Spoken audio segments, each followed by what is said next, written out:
Om Swastiastu. Om Anubadrah Kertawu Yantu Wiswata. Semoga pikiran yang baik dan mulia selalu datang dan hadir dari segala penjuru. Pemirsa umat sedharma senusantara, kembali lagi bersama saya Chandra Prawartana dalam program acara Pelita Dharma. Sahabat Dharma yang berbahagia, pada kesempatan yang baik ini kita akan bersama-sama membicarakan terkait dengan topik menarik mengenai harmoni pelemahan untuk alam semesta. Jadi topiknya sangat menarik, yaitu mengenai harmoni pelemahan untuk alam semesta. Seperti yang umat sedharma alami saat ini, begitu juga seluruh negara bahkan dunia saat ini sedang mengalami yang namanya wabah, ya, wabah pandemi COVID-19. Nah, tentu kita sebagai umat Hindu senusantara patut selalu mengikuti protokol kesehatan, yaitu melaksanakan 3M, mencuci tangan, kemudian memakai masker dan menjaga jarak. Begitu juga kita patut selalu di dalam diri sadar, mulat sarire, dan mampu untuk melaksanakan serada dan bakti kehadapan ide yang widiwasa. Banyak sekali pertanyaan-pertanyaan dari umat Hindu, ya, di Bali maupun seluruh Indonesia mengenai kondisi sekarang ini. Yang pertama, perekonomian mulai agak menurun, begitu juga dengan kondisi umat, ya, kalau keluar dari rumah kondisinya untuk bekerja, ya, menafkahi anak istrinya, tetapi juga tersandra oleh adanya COVID ini. Diam di rumah juga tidak punya bekal atau tidak ada sumber daya ekonomi yang bisa digali kalau hanya berdiam di rumah saja. Jadi kita patut beradaptasi dengan kondisi sekarang ini, di mana ajaran agama Hindu menekankan yang namanya Sanatana Dharma. Sanatana Dharma ini artinya kekal abadi. Nah, Sanatana Dharma juga diartikan sebagai sesuatu ajaran yang menggenerasi dari satu generasi ke generasi yang lain. Sanatana, sentana. Sentana itu adalah keturunan. Dharma artinya kewajiban, kebenaran, dalil, ya, atau pegangan pokok dalam bertingkah laku. Jadi Sanatana Dharma itu adalah sebetulnya ajaran yang kita warisi jauh sebelum sebetulnya Weda itu diturunkan. Tetapi perilaku dari ilmu pengetahuan Wedik itu sudah ada sebelumnya. Jadi Sanatana Dharma ini adalah ajaran yang mudah diterima oleh umat. Kemudian ajaran Sanatana Dharma ini adalah cukup simpel dan praktis sekali melaksanakannya. Sebetulnya kita harus berpegangan kepada hal yang bersifat baik.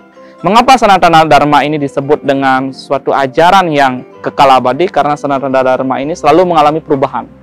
Jadi perubahanlah yang kekal. Perubahan apa? Perubahan waktu, perubahan situasi, perubahan kondisi tempat kita. Nah, seperti sekarang, kondisinya pandemi, pandemi COVID apalagi. Kita dituntut untuk terus berpikir secara kreatif, ya, melihat peluang-peluang pekerjaan, kemudian melihat kondisi saudara kita, teman kerabat kita, bagaimana kondisinya saat ini. Jadi kita perlu mengharmonikan semua ini dalam kerangka kita bertahan hidup atau survive, ya, survive of life. Jadi bagaimana kita bisa bertahan untuk hidup di situasi sekarang ini. Dari ajaran yang disampaikan Tiang Niki dalam program Pelita Dharma ini, dia mengajak melihat kembali, merefleksikan kembali. Saya sekarang sudah putus dari pekerjaan PHK, ada teman seperti itu bicara sama Tiang. Kemudian ada juga yang bicara cari pekerjaan sekarang sulit, gitu. Kemudian yang ketiga juga dipakai untuk memasak beras besok hari saja saya masih berpikir begitu, umat-umat kita sekarang. Seperti itu kondisi di negara kesatuan Republik Indonesia itu seperti itu. Bagaimana tata caranya? Yang pertama, kita selalu optimis. Optimis dalam diri kita, yaitu mulat sarire amukti nan mengakena. Percayalah. Di dalam ajaran Sarasa Muscaya dijelaskan bahwa apa nikang dadiwang utama juga ya nimitaning mangkana wenang yaitu mulang awak nih saking sangsara maka sadan ang subuh karma hinganing kota maning dadiwang ike. Percayalah, yakinilah bahwa kita menjelma menjadi manusia itu sangat utama dibandingkan dengan makhluk yang lain seperti binatang maupun tumbuh-tumbuhan, karena kita dibekali oleh pikiran. Pikiranlah sebetulnya yang bisa menggerakkan kedua tangan kita dan kedua kaki kita untuk bekerja, ya, di dalam situasi pandemi saat ini. Dengan cara kita mengharmonikan alam semesta ini, terutama pikiran kita harmoni, maka niscaya ide, gagasan, kreativitas, inovasi akan selalu muncul. Karena pikiran kita dalam kondisi yang tenang. Cara untuk kita mendapatkan sesuatu dari pikiran kita adalah dengan perilaku, tindakan, ya, melangkah dengan pikiran, dengan hati, melangkah berbicara dengan hati, melangkah dengan tindakan yang nyata. Niscaya kondisi pandemi ini akan bisa kita beradaptasi dan bisa kita survive atau bertahan hidup di situasi seperti ini. Minimal kita bertahan hidup. Kita bersyukur saat ini. Syukuri apa yang kita semua dapatkan hari ini, bukan apa yang kita tidak punya saat ini. Maka jalan bersyukur kita dituntun oleh ajaran Sanatana Dharma ini. Umat sedharma, sebetulnya kondisi jagat raya saat ini, negara saat ini, perlu kita netralisir dengan cara mulat sarire, semaranam, mengucapkan doa-doa suci, untayan-untayan suci. Misalkan terdapat di dalam Atharva Weda, ya, terdapat dalam Atharva Weda itu mandala 9, sukta 3, mantram 3. Itu dijelaskan bahwa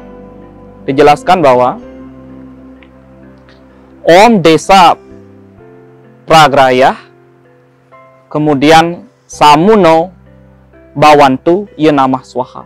Jadi bagaimana kita selalu berdoa kehadiran Ida Sang Hyang Widi Wasa, Tuhan Yang Maha Esa, untuk hadir memperlina penyakit yang ada di alam semesta ini dengan Atharva Weda, yaitu ajaran magis, ajaran yang sifatnya mendoakan hal yang sifatnya baik untuk menetralisir atau mengharmonikan hal yang bersifat negatif dalam kondisi jagat raya saat ini.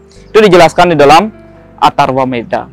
Kemudian jika dicari di dalam ajaran Pancama Weda, dalam Bhagavad Gita, Adhyaya 3 sloka 10 dijelaskan bahwa kita hidup ini bagaikan beryadnya. Sahaya jenah praja sarestua puro baca prajapatih anaina prasawisyadam isawo stua kamatuh. Jadi dahulu Ida Sang Hyang Widi, dahulu Tuhan Yang Maha Esa menciptakan alam semesta ini diibaratkan seperti beryadnya, berkorban. Kemudian dari yadnya inilah dipelihara agar mendapatkan susu kehidupan. Jadi intisari kehidupan bisa kita dapatkan. Karena dasarnya tadi, mulat sarire, rasa bersyukur, optimisme di dalam diri, kemudian berdoa, ya, dalam ajaran Atharva Weda yang sebutkan tadi, untuk menetralisir semua penyakit yang ada, penyakit yang disebabkan oleh alam semesta maupun diri manusia. Yang terakhir itu adalah mampu untuk selalu bersyukur di dalam dijelaskan pada Bhagavad Gita Adhyaya 3 sloka 10 yang tadi. Itu cara-cara praktis sebetulnya yang bisa kita lakukan. Selain itu juga dijelaskan di dalam Rigveda bahwa Yad Bhawan Tad Bhavati. Nah, ini yang penting. Motivator-motivator handal yang di luar negeri pun menjelaskan ini, Yad Bhawan Tad Bhavati, bahwa dari pikiranlah sesungguhnya penyakit itu bisa kita atasi, dan dari pikiranlah sesungguhnya datang penyakit itu. Maka Yad Bhawan Tad Bhavati itu menjelaskan bahwa kita selalu mengafirmasi pikiran kita, alam bawah sadar kita, untuk mental kita selalu kuat. ya, terhindar dari penyakit, terhindar dari penyakit, terhindar dari penyakit, terhindar dari penyakit, sehingga penyakit itu akan sirna. Itu cara mensugesti diri, ya, itu yang sering disebut di dalam Rig Veda yad bawan tad bawati. Kau pikirkan, kau menjadi apa yang kau pikirkan. Jadi apapun yang kau pikirkan, jika kamu lakukan dengan tindakan, maka akan terjadi sesuai dengan tujuan hidupmu. Karmani ewa dikaraste mapale sukadacana makar mapalai turburte sangus tua karmani. Jadi kalau pikiran saya, kalau hanya berpikir saja tanpa berkarma juga tidak akan bisa menuai hasil. Tapi sugesti pikiran kita terus, ya, insarire, ya, insarire nam tamin urip ini. Kemudian kita selalu mulapsarire dengan pikiran kita selalu tenang, jernih, selalu berpikir hal yang sehat dengan tindakan yang sehat dan langkah yang sehat, maka kita membuktikan langkah yang sehat itu menjadi sebuah kenyataan, ya. Yad bawan tad bawati, akan terjadi sesuatu itu, akan terjadi suatu impian kita terhadap apa yang kita pikirkan. Baik umat sedharma yang berbahagia dimanapun berada, jadi harmonisasi pelemahan untuk alam semesta ini sebetulnya ada pada ajaran tapak dare dalam mungkin istilah keagamaannya, atau lambang swastika kita. Artinya purusa dan perdana, ya, purusa dan perdana. Jadi lambang swastika ini menyimbolkan bahwa adanya unsur kejiwaan dan unsur prakrti menyatu menjadi alam semesta. Jadi bagaimana unsur perahyangan, pawongan dan pelemahan ini selalu seimbang, ya, harmoni. Tidak hanya bersujud saja kepada Ida Sang Hyang Widi, ya, tetapi langkah dan perilaku kita tidak sesuai dengan apa yang kita doakan. Itu timpang sekali, ya, umat sedharma, timpang sekali. Jadi kita terus sembahyang, ya, beribu-ribu pura kita tirta hiatra, tetapi kenyataan perilaku kita tidak sesuai dengan apa yang didoakan. Itu sangat timpang. Lebih baiknya kita bisa mengharmonisasikan antara berdoa berbakti dengan bakti marga, tetapi karma marga juga jalan. Yang terpenting apapun agamanya, ya, apapun agamanya sebetulnya mengajarkan langkah yang baik, karena agama adalah agam-agaman. Agama adalah sebuah pegangan dalam kehidupan agama Hindu di Nusantara. Umat sedharma, jadi kita ketahui bersama bahwa di dalam ajaran Sarasamusjaya dijelaskan bahwa perilaku dharma ini yang mengantarkan diri kita untuk menuju harmonisasi. Ikang dharma ngarania hetuning marering swarga ike. Jadi bagaimana dharma yang kita pegang ini bisa mencapai moksa itu sendiri. Moksartam jagadeta yacaiti dharma. Baik umat sedharma yang berbahagia, jadi solusi yang Tiang tawarkan yang pertama adalah selalu mularsarira. Kemudian yang kedua adalah selalu optimis, pikirkan hal yang bersifat sehat sehingga hidup kita selalu santi dan damai. Demikian kiranya umat sedharma yang Tiang sampaikan. Apabila ada kekurangan dalam penyampaian, Tiang mohon maaf. Tan hanu wong safta nulis, tidak ada manusia yang sempurna. Hanya kesempurnaan itu yang dimiliki oleh Yang Kuasa. Tiang sinep untuk paramo santi. Om Santi Santi Santi Om.